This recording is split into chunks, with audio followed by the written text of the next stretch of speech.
Good morning, ultimate hustlers and digital empire builders. It is that time for the Cortez Hustle Show. And today we got a wonderful show lined up for you today. We'll continue to celebrate Black History Month and Black Futures Month. If you don't know what Black Future Month is, that's where we are talking to entrepreneurs who are making an impact today that's going to create a better future for us. We got Dr. Barrett Matthews in the building talking about how to make money with media. There's a lot of opportunity out there for you guys, ladies and gentlemen. The internet has literally leveled the playing field, and he teaches you how to take and harness all that the internet has to offer, all that social media has to offer, all of the various mediums that we have to offer. We can go direct to consumer with our messages if we harness the power of media. So do me a huge favor, comment in the chat where you're from, drop the name of your business and or your brand, and smash that share button, ladies and gentlemen. And let's kick it this morning.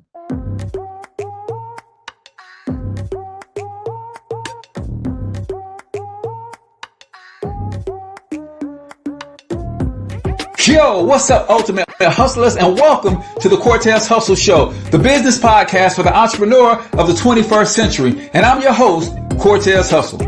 Our goal is to give you a behind-the-scenes look at how the world's greatest hustlers build amazing brands, scale their businesses to incredible heights, sell more, make more, and create mass movements that impact the world.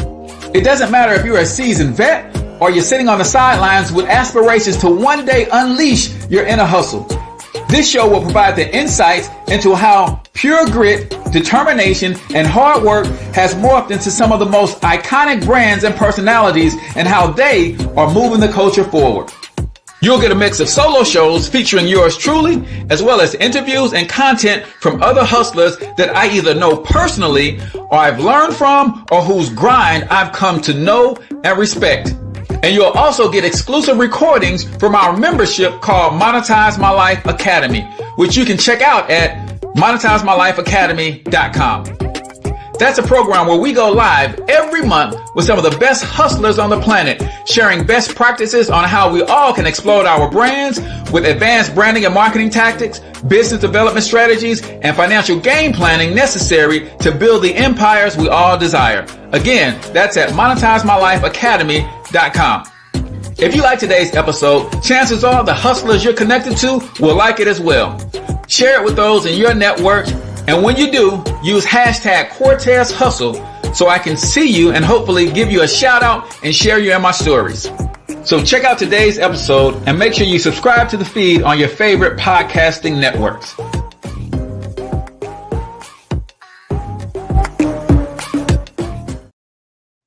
All right, ladies and gentlemen, welcome to the Cortez Hustle Show. I am, of course, your host, Cortez Hustle, everybody's favorite fatherpreneur, coming to you live and direct from the Black Bear Success Mastermind Studios right here in St. Louis, Missouri. If you're not familiar with the Black Bear Success Mastermind, all we want to do is help aspiring entrepreneurs, existing entrepreneurs, and those who love to connect and network with Black entrepreneurs come together, share best practices, exchange information so that we all can grow and scale our businesses. Text the keyword mastermind at 314-866-4053. If you need to be part of a community that helps people win in business, then that's the community for you. Text keyword mastermind at 314-866-4053. Today we got a wonderful show lined up for you today. We're talking about how to make money with media. Ladies and gentlemen, if you haven't been paying attention over the last several years, this wonderful invention called the internet has literally leveled the playing field. There's no more gatekeepers, ladies and gentlemen. You can go direct to consumer with your messages. You can create your own shows, podcasts. You can create all of the things that you want to do in the area of media. And we got a special guest that's going to be teaching us how to monetize and turn those into profitable enterprises. So if you like to talk, if you like to be in front of a camera, if you like to be in front of a microphone, if you like to just get out and do your thing, man, and share your message with the world, what God has put on your heart, then this is the episode for you today. A couple quick announcements before we bring on our special guest. Actually, just one major announcement. You guys been asking for the lead generation masterclass, and the tribal lead generation masterclass is coming. Mark your calendar. This coming Wednesday. That's right. This coming Wednesday, we're going to do the lead generation masterclass at 7 p.m. Central Time. Comment keyword lead generation so that I know to send you the direct link to enroll in that masterclass. So, of course, more details will come out forthcoming. But if you are a coach or consultant and you struggle to generate leads and building a tribe around who you are, what you do, that's what this masterclass is going to be all about. I'm going to teach you how we're using Facebook groups, how we're using text messaging systems, how we are building tribes of people around who we are and what we do, so you never run out of customers and clients and prospects. So comment keyword lead generation, so I'll know who to send a special invitation to. So, ladies and gentlemen, without further ado, this man has decades of experience in the media space. He is a multi-time author. He has all the accolades, including the DR in front of his name. So without further ado, I'm going to introduce to some of you guys and present to others, Dr. Barrett Matthews. Good morning, Dr. Matthews. How are you, my friend? Good morning, Cortez. I am doing marvelously well and improving. How are you, my friend? I am doing equally as well and trying to improve every day too, Doc. So thank you for coming on to the show. And we're going to get all the way into your background, what got you in the area of media and the challenge that you're running and all of the things that you're doing. But before we do any of that, we start the day with a quote of the day. So what I'm going to do is I'm going to share one of the quotes that I picked up during my morning routine. And if you have a favorite quote, you can share yours or you can comment on mine. But today's quote I got from this book right here called Why Didn't You Get It Done? And that is a book by Dr. Barrett Matthews, but he always at the end of every chapter has different quotes to go along with the theme of the chapter. And this one was on belief. It says, believe in yourself, have faith in your abilities. Without a humble but reasonable confidence in your own powers, you cannot be successful or happy. Ladies and gentlemen, you got to believe in yourself. So I love that quote because the book I read tells me that all things are possible for him that believes, right? And I think belief is the foundation, but we have come up in a world and in a society that has really beat the belief out of us. And we don't believe in our own abilities and our own authority to create on this planet in the way that we could and should. So that was a great quote. So Dr. Matthews, do you have a favorite quote or do you want to chime in on that one? Actually, yeah, my favorite quote, I've said, I seem to have said it more and more to people since we've been dealing with COVID. My favorite quote is, adversity is inevitable, but stress is optional. Ooh, I love that. I love that. Adversity is inevitable, but stress is optional. I think you are so spot on with that, man. The perspective around the things that you go through, the things that you experience. I think people forget that we have choices as to how we're going to respond to those things and how we're going to let those things affect us. So that is a wonderful quote. I love that. I'm gonna borrow that. That might be the quote I borrowed it on tomorrow's show. I don't even know who I borrowed it from. I've been using it so long. Yeah, that is an amazing quote. People forget that your perspective is your reality, and if you see everything as stress filled and you allow those things to stress you, then that's exactly what you're going to experience, and that's exactly what you're going to go through. But that is a choice. That is an option. So, ladies and gentlemen, that is the quote of the day right here on the Cortez Hustle Show, brought to you by Thornton Online Marketing. We have small local businesses attract, serve, and retain more customers without paid ads. Text local biz to 314-730-3999. If you are struggling in the area of your small local business making a bigger impact in your community, text local biz to 314-730-3999 for a free marketing strategy session. So, Dr. Matthews, I ask everybody that comes on to the Cortez Hustle Show this same question. So I'm going to ask it to you, my friend. Who the heck are you? Wow. I don't know if we got enough time for that. Well, I'm Barrett Matthews. I mean, just take away the doctor. I'm Barrett Matthews. I grew up in Maryland. I always tell people, I hear a lot of hard luck stories. I didn't have a hard luck life. My parents, they provided for us. They took care of us. We got educated.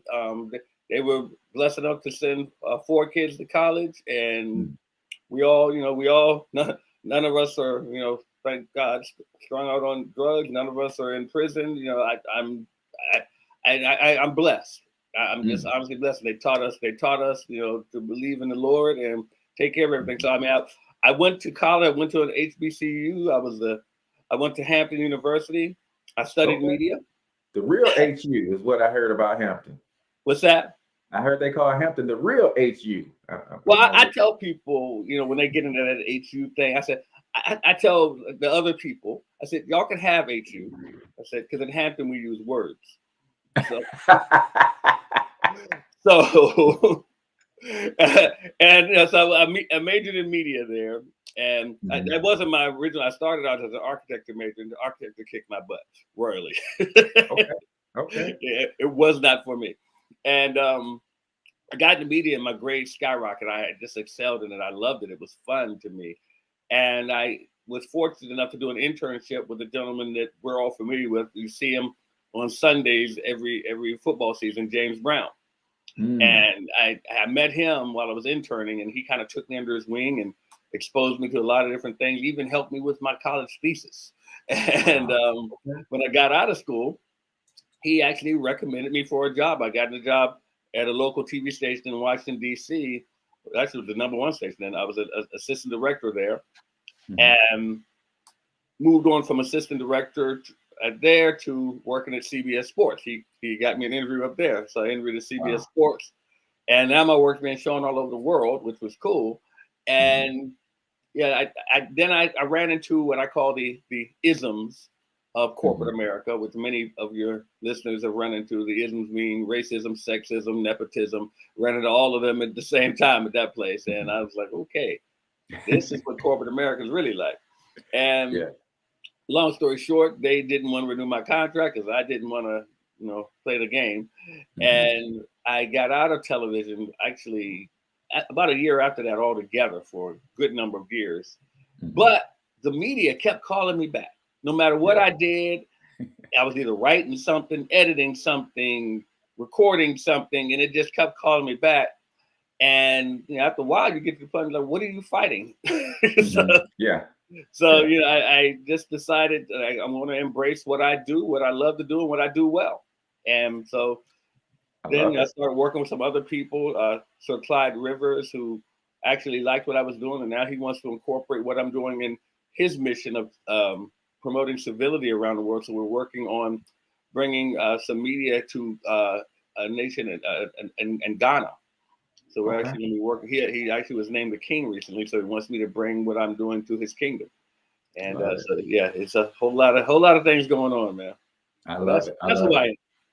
Good to know. Good to know. You said when you started out as an architecture major, and did your parents give you any pushback when you decided to change? Because I can imagine that as a father who has a son in engineering school, it's like when your kids pick certain majors, like it makes you proud. Like I'm excited. My son's gonna be an architect. Then when you said, "Hey, I'm going," no, not at all. My parents are very, very supportive. But I don't even. I'll be honest with you, Cortez, I don't even remember my parents' reaction to that. Okay. I don't even. I remember my sister Avis, and happy birthday, Avis. Happy birthday, Avis. Yeah, she's celebrating the big one, and there's a milestone that I ain't gonna tell you age. But anyway. She's my older sister, but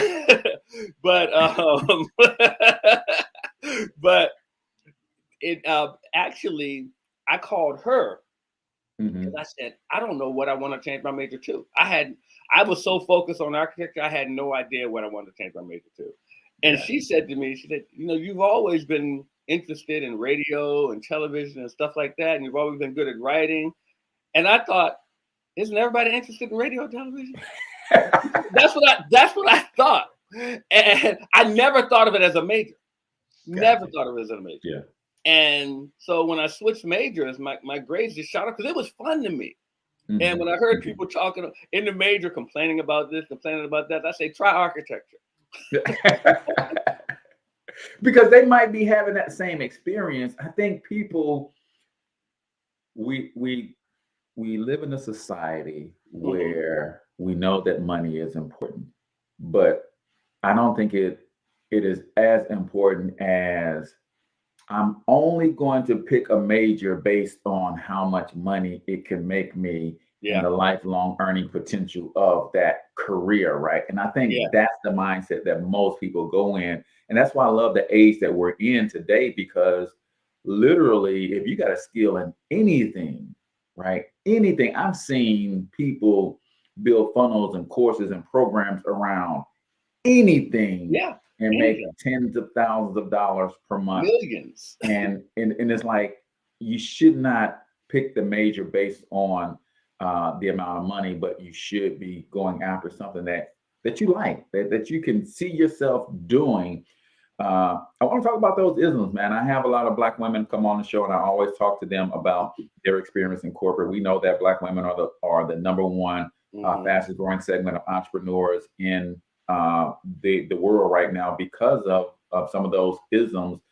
But what were some of the things that you experienced that kind of made you say, you know what, this environment ain't healthy? Like, Well, I know it was racism, but particularly, can you share a oh yeah, I particular? can share. Well, one is that when you talk about there were three of us interviewing for one job.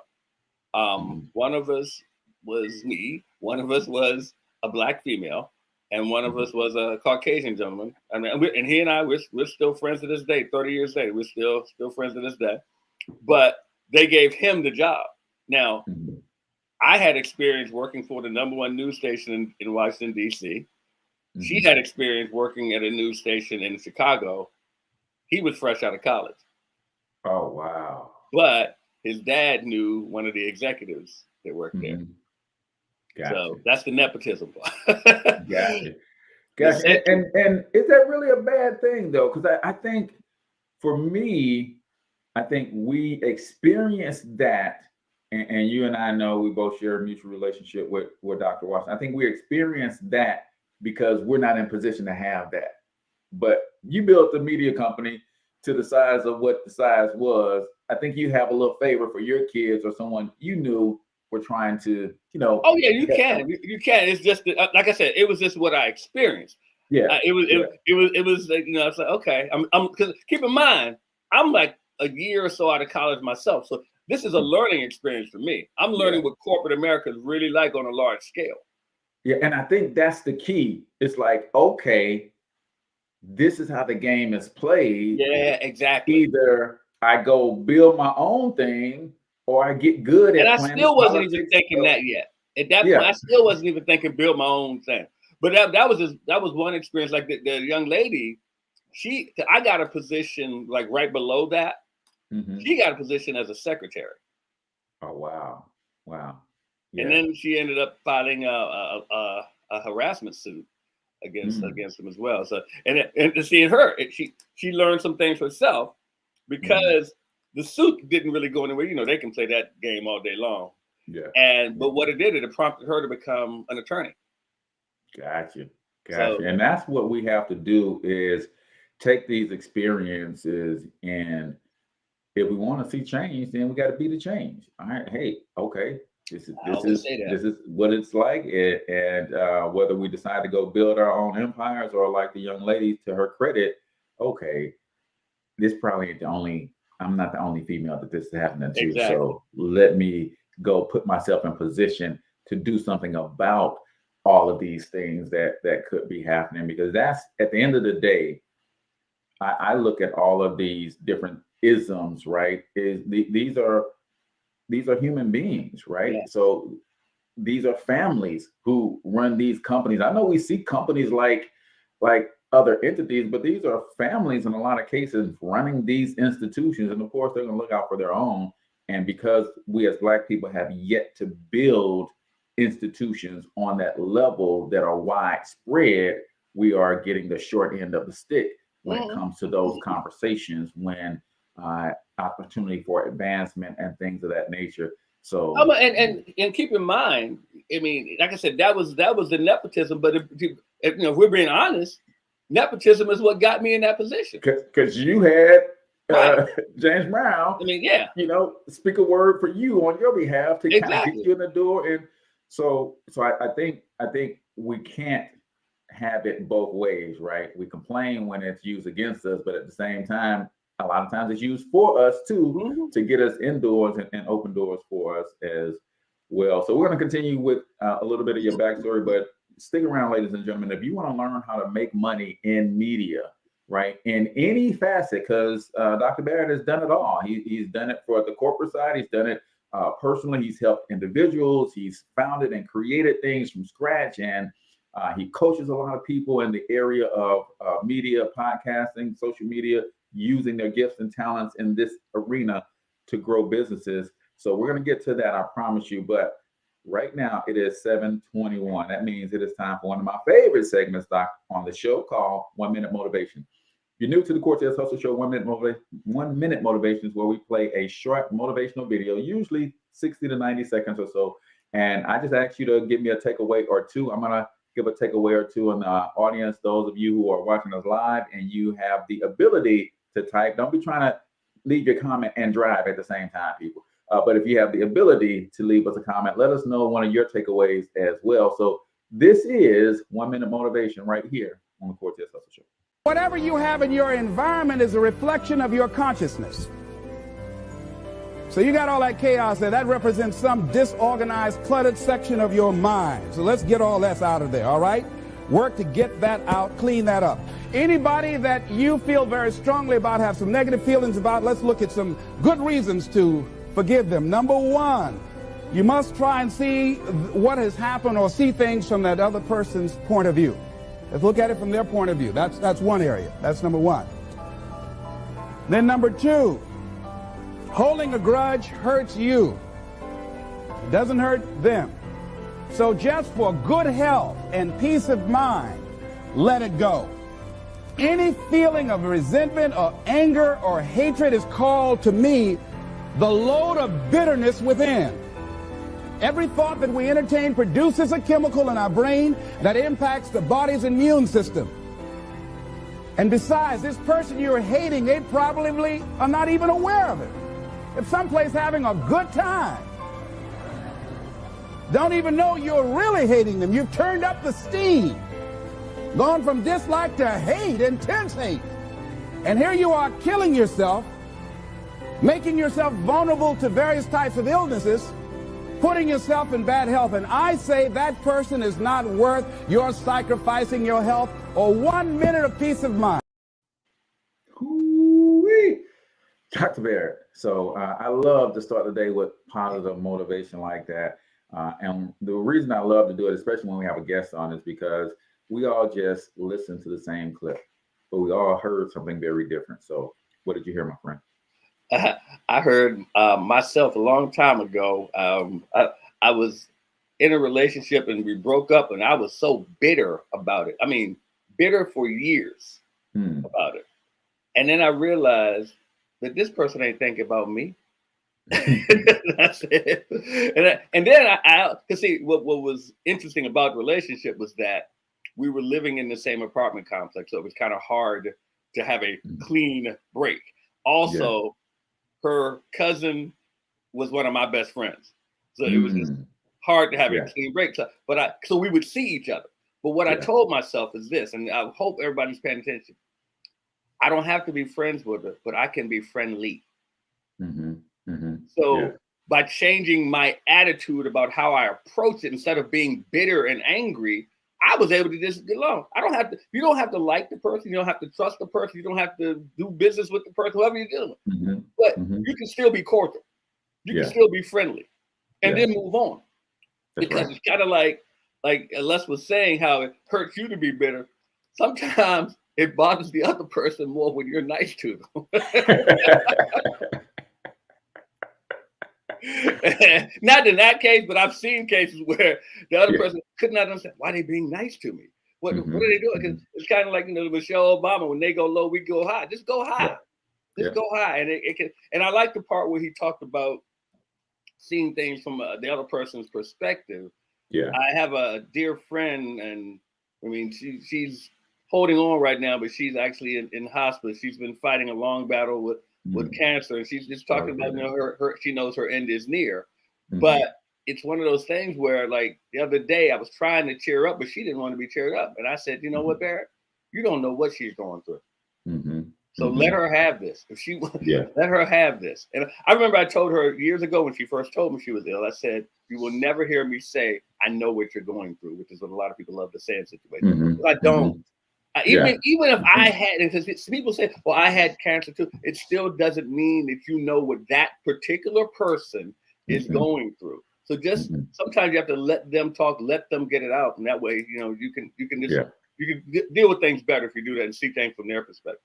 I love it. I love it. He said your environment reflects your consciousness, right? You got a lot of stuff going on inside of you, and that's why you got a lot of stuff going on around you too. Got to figure out how to calm that stuff down, man. And forgiveness is key, man. A lot of times we don't realize that is what's holding us back in a lot of areas of our life, right?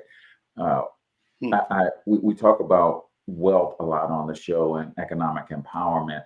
And I always like to remind the audience that your subconscious mind will never allow you to become that which you despise. And sometimes we will despise wealthy people, we despise successful people, and we are hating on people for winning. His dad gave him $100,000 to get started, or whatever the case is. All you're doing is making excuses as to why you are not there or on that road.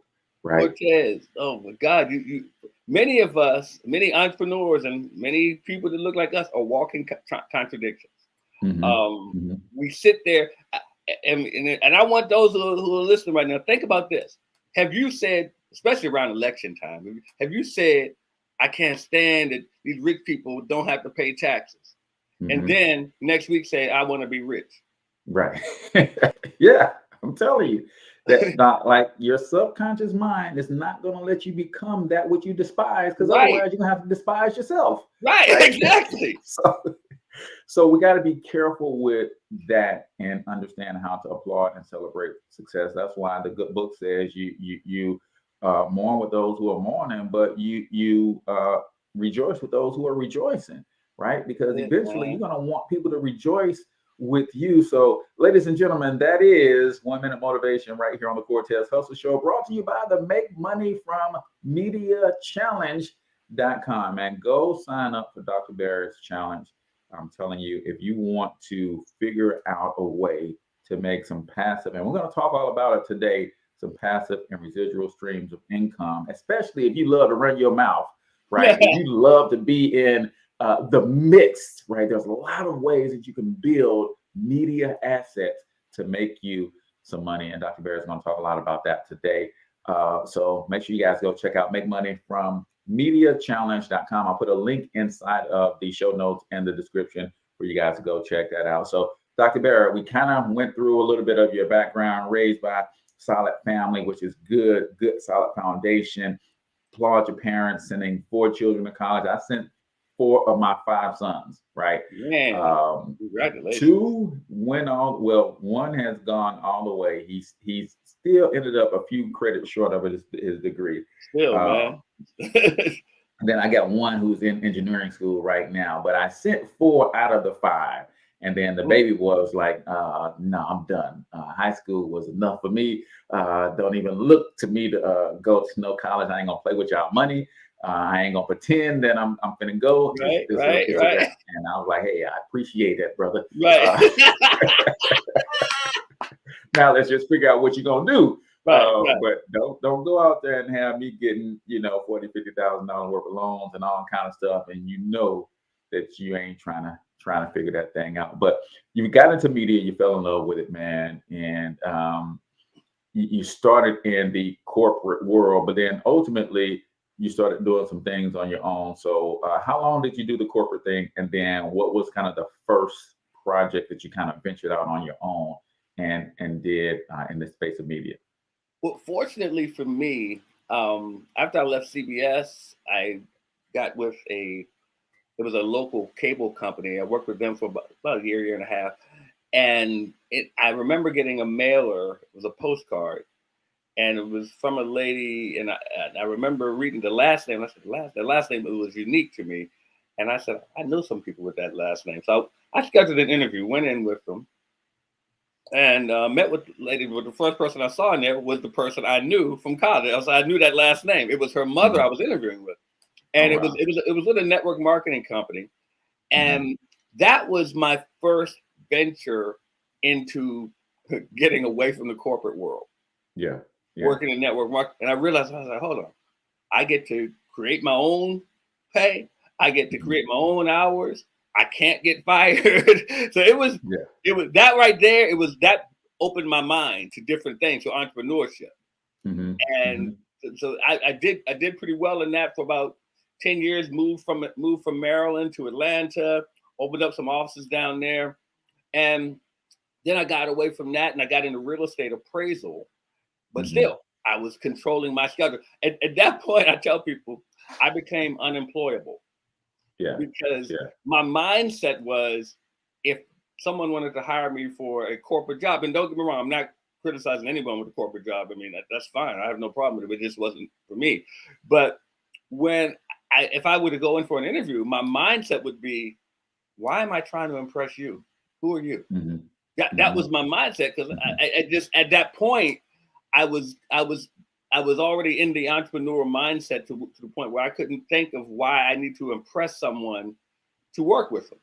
Yeah, and I think I did the same thing. I started like in the network marketing space, and a lot of people have a problem with it because it's hard to win in that space. But network marketing introduced me to two very, very powerful things that changed my life forever. Number one, first time I saw those circles on the board and they taught me about residual income, I was like, okay, that's something like anybody could build residual income. Most people just don't have it as a concept of what it actually is. Most people don't even understand it.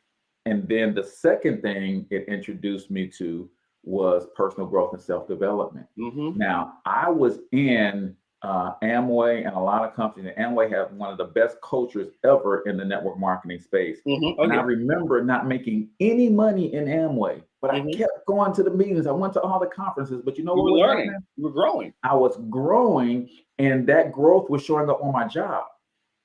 Those leadership skills, that confidence, it kept showing up on my job, and I kept getting asked to lead projects. I still carry them myself, brother. And all of that stuff. And I was like, there's something to this, right? So I tell everybody it's a great place to start. And then it also taught me about, the tax codes, the two different tax codes. But you brought up something vitally important, the circles, the residual income. I hear a lot of people say that, well, I don't like the idea of, someone making money off. I said, first of all, if you're on a job, someone's making money off your work all day long, every day, 7 days a week. The other thing I hear people saying that they don't like network marketing because of they don't like the whole idea of having to build a team. And I said, but you say you want to have a business. Whatever business you have, you got to build a team. Right. If you got a business, you better build a team or you're going to be burnt out in a minute because you can't do everything yourself. So you better build a team. And it's a lot of contradiction, but I heard a network marketing expert once say, he said, would people have an aversion to network marketing? It's not network marketing. It's somebody that they dealt with that it rubbed them the wrong way. But he always says, oh, you got a story. What happened? Right. And when they tell them what happened, it's never, network marketing is just an industry. It can't do anything. It can't do anything. But you had a bad run-in with somebody, and that is what carried with you. And so he said, so it's that person. It's not the industry. The industry can't do a thing to you. Right. I love that. So fast forward, got into the industry, got in the industry, got out of the industry, and then kind of became unemployable, right? And you realize that, wait a minute, me controlling my time, I can still feed myself and do some of the things that I love to do and still build something worthwhile.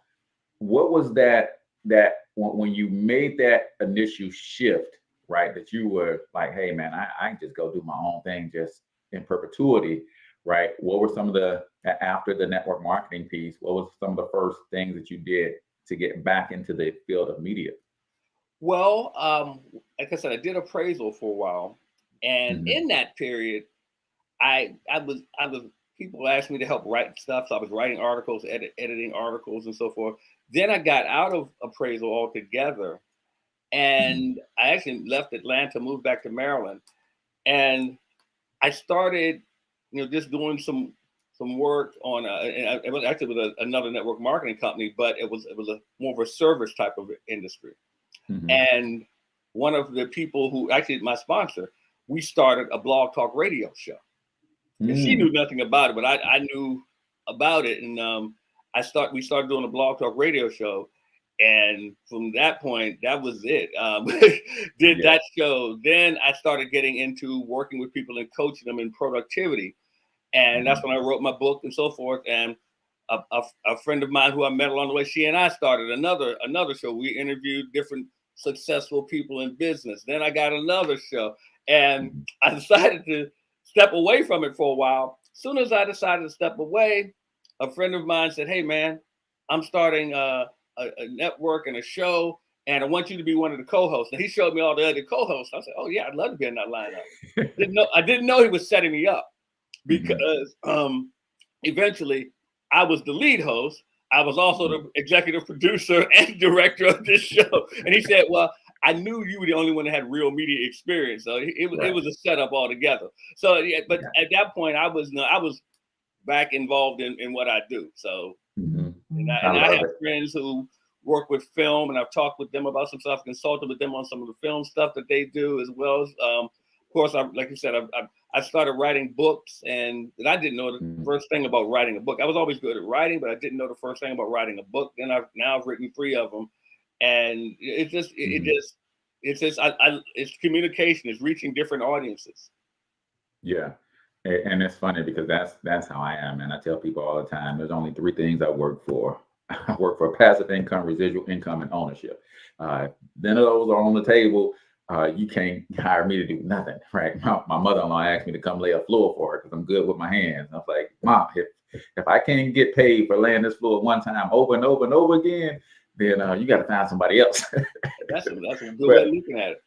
But when you got back into the swing of things in the media, right? And I'm sure you got a chance to experience this growth of the internet, like from I was a young lad, and I think you were at least an adult when it really started to take shape. So I kind of watched it from a younger perspective, not understanding the power, but you kind of, like, when it hit, was able to see like where this thing is going. So talk us through the opportunities that you saw immediately in how the internet just leveled the playing field. Well, first of all, when I started built on top of the internet. When I started in media, there was no internet.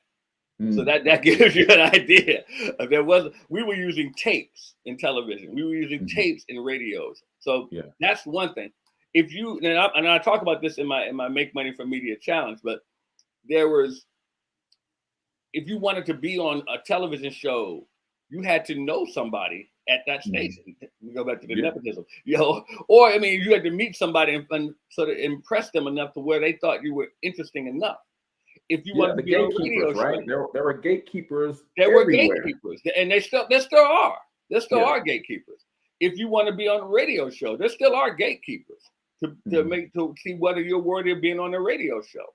If you wanted a newspaper to write a story about you, you had to know someone or have a story interesting enough for them to want to write about it. You could pretty much shut the door and anyone doing a film about you or anything like that. It wasn't going to happen. But now, with the advent of the internet and the growth of the internet and the availability of the internet, you can now do all of that yourself. Television, you can start a streaming show right now. You got Roku channel. Think about that. You don't have to have a TV show. You can have your own channel. You can have your own channel. You can have several channels. You can start your own network. You could have a friend of mine, my friend, may he rest in peace, Clark Garrison, started a blog talk radio network. called Survival Radio Network. He had 40 shows on his network, all internet shows. I was one of the shows on there, and it was like right now you're doing a podcast. You're doing it audio and video. Yeah. You don't have to ask anybody, can you do it? You don't have to go through a gatekeeper. You don't have to pay someone to get so that they find your story interesting. That's right. All of that, we didn't have access to that. If you want to go write a blog about what you do every day, you don't have to wait for an editor to say, well, we find his story interesting enough. Right. Like I said, I've written 3 of these things. I've written 3 books. I don't have to wait for somebody to say, we think your book is interesting enough to publish. I can self-publish. I can self-publish and still get my book out there. Yeah. I don't have it with me. I have my phone in the other room, but you can shoot a film with an iPhone. Yes. I remember when Facebook Live first came out. I truly believe, I know I'm not the only one, but I had to be one of the first people on Facebook Live that did a structured show with segments, commercial breaks. Like from the very beginning, when I first saw Facebook Live, I said, no, this is like, it can be whatever you want it to be. Yeah. And people were so impressed, like, this dude got commercials in his Facebook Live. I'm like, yeah, because to you it's a Facebook Live. To me, it's a TV program. There you right? go. And that's how I looked at it, and I viewed all this stuff, and I see. I want to get your take on this because there's a couple of reasons that I do this, right? Number one, it's tied to my purpose, right? But also, I tell people all the time that this show is not just me talking to you, it's me talking to me. So I interview people that I want to talk to. I talk about subjects when I don't have a guest of things that I'm learning myself. So in order for me to learn it, it's good for me to teach it because it makes me learn it better. Exactly. But the third reason that I do it is because I know that I'm talking to my future descendants. See, I would give my left arm, Doc, if I could go back and hear in my great-grandfather's own words what it was like for him as a sharecropper raising 13 children on a small plot of land. And like people are missing, like we could record our story on these platforms in a way that it has never been done before. Yes. So as I'm building this empire, my kids you're not gonna be able to talk to my great-grandchildren and say, yeah, I got lucky. You say, no, go listen to the tapes. My great-grandfather said he was gonna do everything that he did before he did it. So, so what are your thoughts on that? Well, yeah. Wow, that was a lot right there. I mean, brother, look. First of all, we're supposed to leave an inheritance.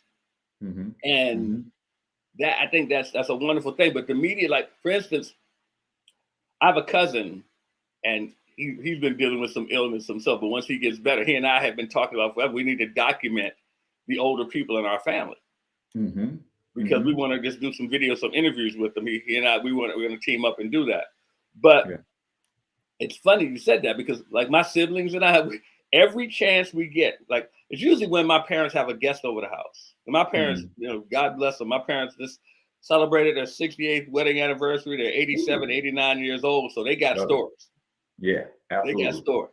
So whenever they have a guest over, especially someone that's known them for a long time, and they just start talking about stuff, we now hit record. Yeah, absolutely. We now hit record because we're capturing all these stories as much as we can because it's not something they just talk about regularly. But something has to get triggered where they want to talk about it, and so they can relate to somebody. And we can't relate because we weren't there. So they don't just talk about it. So when we get them to talk about it, we record it because like you said, people can learn from it. People can learn from it. And I mean, it's so much stuff that, like, my father knows. I mean, he knows poetry by Paul Laurence Dunbar. And I mean, he can recite poetry, not read it. He can recite the poetry at 89 years old. And it's just like, he actually a couple of years ago got up in church in costume and started doing the poetry. It was brilliant. I was like, who is this man? But the thing is, it's stuff like that you want to capture. And we are able to do that. Now, not only are we able to capture, depending on what it is, we can actually send it out to the world. not to your neighbor, to the world. Yeah. So it's think funny, about that for your business. Yeah, I watched a documentary in another lifetime. I was a hip hop artist here in St. Louis, and I started documenting my journey, and I kind of put it down.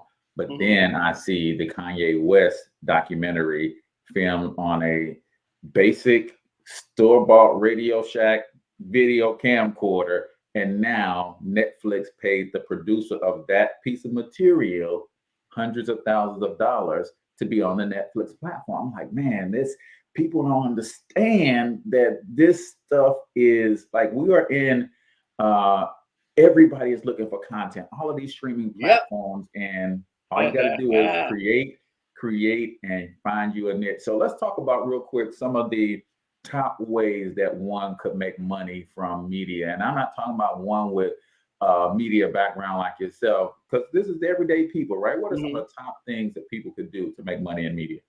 Well, it's funny because I'm doing my challenge today. I'm starting today, and I'm actually going to be talking about that all week. But real quick, a few things is write a book. Write a book. Write a book. And see, here's, I didn't say in my challenge, I give some other secrets, but I'm going to just tell you this. In writing a book, one of the biggest mistakes that people make in selling their books, first of all, and I'm not, if this is what you do for a living, that's fine. But a lot of people, they go to a publisher because the publisher sells them on their company and so forth. That publisher needs to tell you a definite way that they're going to make you money, not get you exposure. They need to show you how you're going to make money. Yeah, that's the thing. So, because you can get exposure. We just talked about the internet. You can get exposure. Because I did not go through a publisher to market my book, but I have sold plenty of my books. Now, one thing, the big mistake people do is they sell the book one person at a time. I learned from my mentor, Myron Golden, sell your books in bulk. Sell your books in bulk. You sell your books in bulk, you'll get more books sold. And I even can offer a discounted price if they buy in bulk. That's my man. That's my man. I talk with him regularly. But the thing is, if you may sell them at a discount if they buy more. Doesn't matter. Stop worrying about the discount. It only costs you a few dollars to get the book, a couple of dollars really for the book. You're already gonna make a profit. But the thing is, it gets books in more people's hands. So now they know about you. Think about the end result.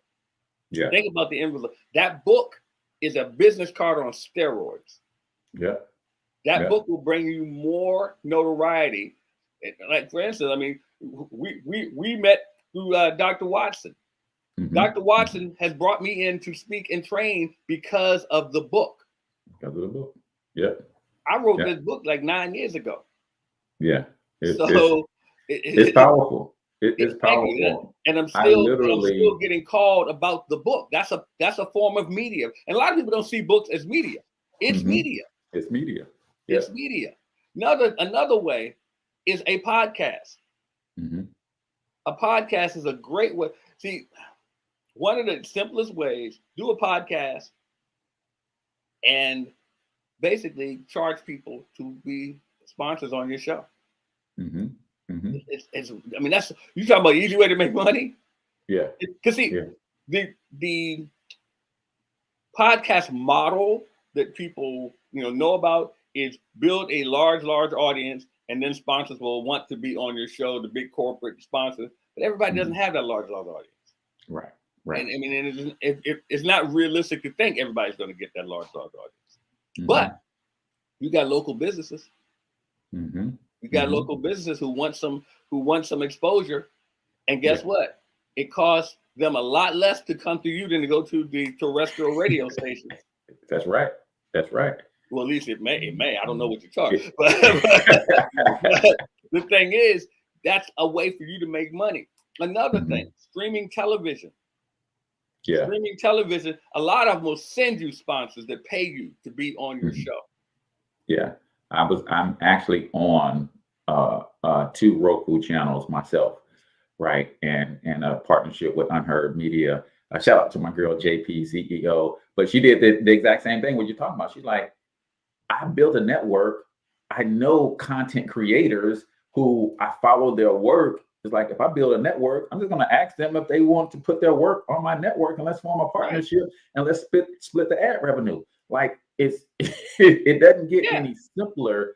There are no gatekeepers, ladies and gentlemen. If you can dream it up, the technology to pull some of this stuff off. If y'all could see what I got going on here, I got a $3 drop light out of Home Depot to light me up a little bit, right?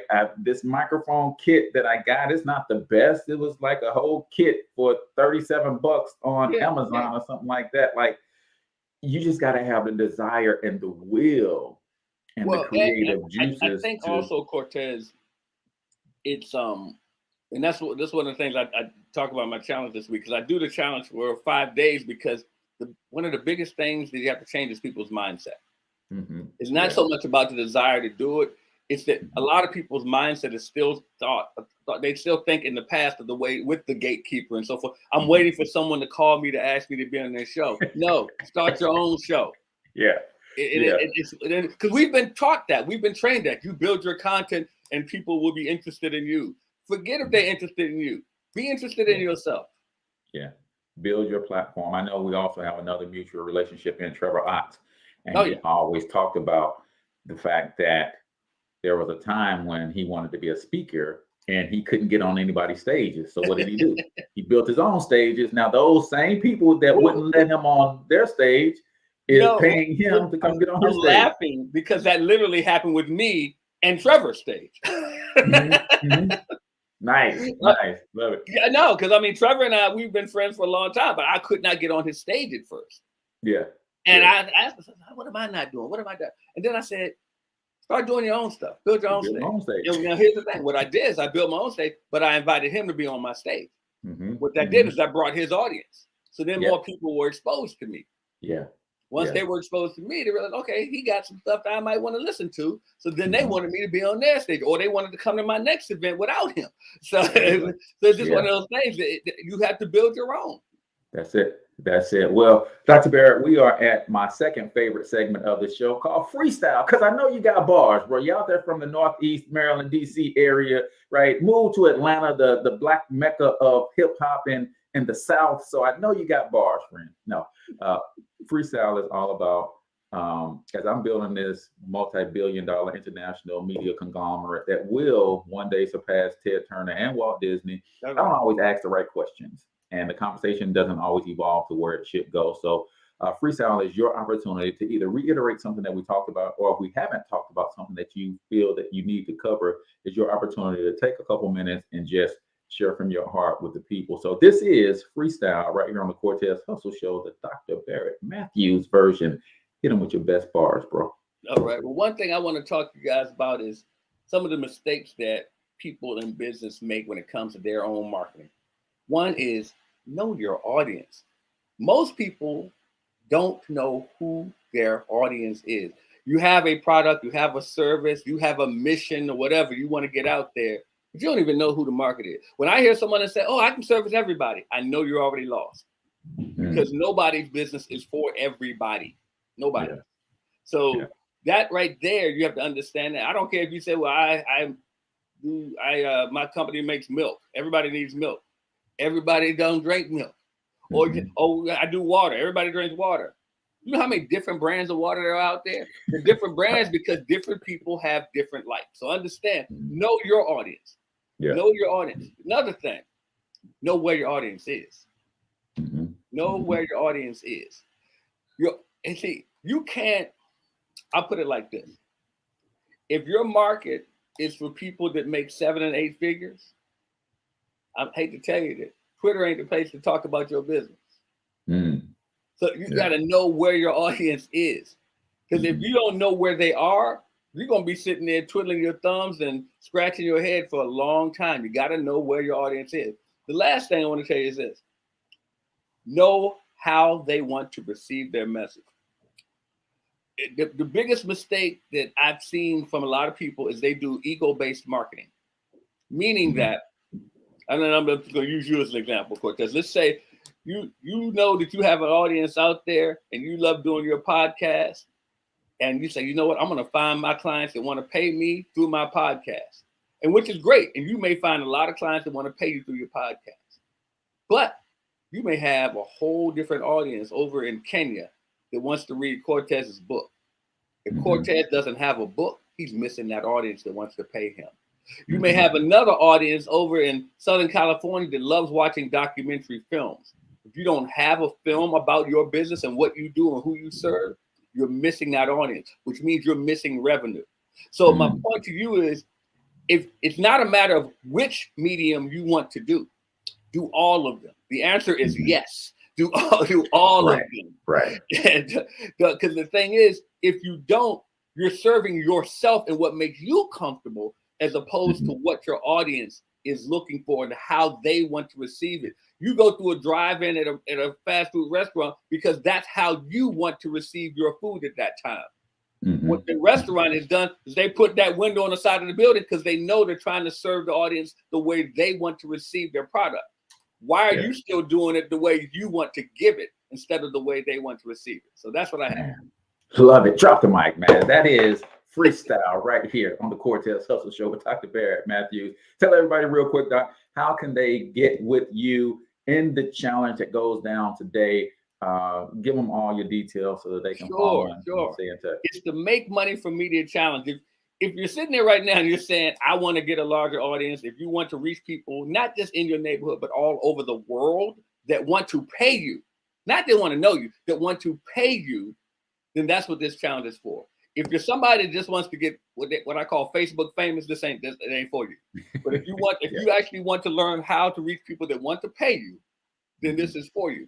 What we're going to be talking about is print media, social media. We're going to be talking about podcasting. We're going to be talking about streaming. We're going to be talking about film. We're going to be talking about how to monetize those things. It's a 5-day challenge. It starts at 11 a.m. Eastern. And if you're for VIPs, it's from 11 to 1. VIPs get more perks. They actually get to ask more questions because they dig in more about what they do. Also, one of our VIPs is going to get a chance to win a free iPad. Love it. If you're general admission, you still get all the knowledge. You won't get to ask the questions that the VIPs do, but you still get all the knowledge that we're going to be sharing on how to do these things and how to make money in the media. Now, general admission, your session starts at noon. It goes from noon to 1. So it's 1 hour for general admission. As VIPs get 2 hours every day from Monday through Friday, starting today. You can sign up now. All you got to do is go to makemoneyfrommediachallenge.com. Makemoneyfrommediachallenge.com. It can't get much simpler than that. But my point to you is this: if you really are serious, I always tell people, Cortez, I'm looking for the serious, not curious. If you're serious, those are my bars. If you're serious about changing your business and changing the way people look at you, if you are serious about giving people the information the way they want to receive it and not just the way you want to give it, and if you're serious about getting paid, then I challenge you right now. Sign up for the Make Money from Media Challenge and go to makemoneyfrommediachallenge.com right now.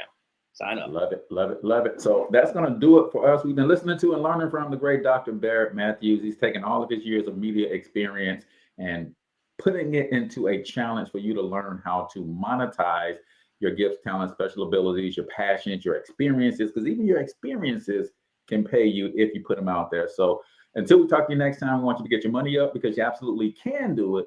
But more importantly, you deserve to do it, each and every single one of you. Now hustle up.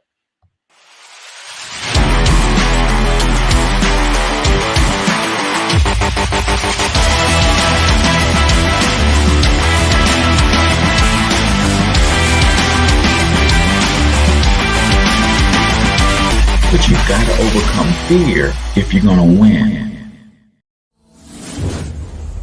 You're tuned into the Cortez Hustle Show. Please like and subscribe.